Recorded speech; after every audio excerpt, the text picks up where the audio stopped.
meel ka mid ah warshadaha ugu waaweyn gobolka Saaxil ee soo saara maxay hay'adaanay dhalinyaro fara badan oo dunida daafeega u kala nool maxay hay'adaanay halkan aan ku socono hadda waxa weeji meeshii la seexanayay ee doormigii ama meeshii dhalinyaradu habeen ay seexan jirtay halkaas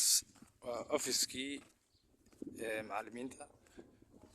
halka biraha iyo waxlena waa miskiidkii hore oo hadda dib habeen iyo dib casriyeyn lagu sameynayo halkan qolkan aan galayno waa qolka uu galay foontrigu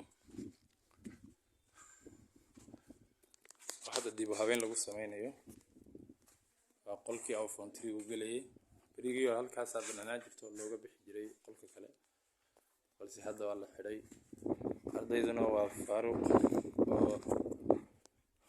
waxay ku kala jiraan fasax soo noqosho iyo in iskuulkii ku maqan oo dib habeen lagu sameeyay maanta boardingkii halkan waa form 4kii weji halkan oo albaabkan laga galayo wax badan baa isbedelay oo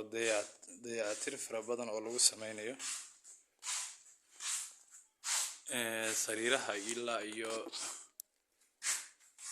goobaha meeshii aan seexan jiray kulli in badan baa xasuusata halka daaqada ku dhow waliba sariirta dhexe xaggan rag kale fara badan baa seexan jiray waa kuwan ardayda qaar kamid ah oo iskuulkii maanta jaray oo ka jooga wala soo saaxiib qaarna leeyihiin xaggan oo foontoogii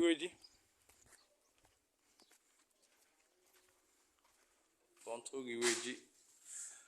halkani qolkanna waa qolkii uu dhiganayeen foonku ay dhiganayeen wax badan baad kulli ka xasuusataan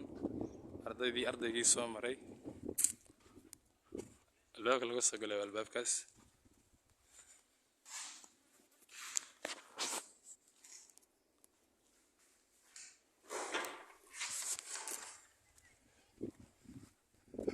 halkani waa goobta la dhigo soolarada si ay habeenkii ugu shido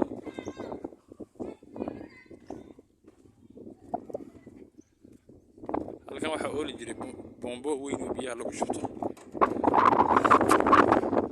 asaa laga qaaday hadda barkadii waxa loo sameeyay geedahaas oo geedii aan beernay halkaas waa halkii goobta cuntada iyo wax lagu qaybin jiray halkan waa office waa library wax lagu akhrisan jiray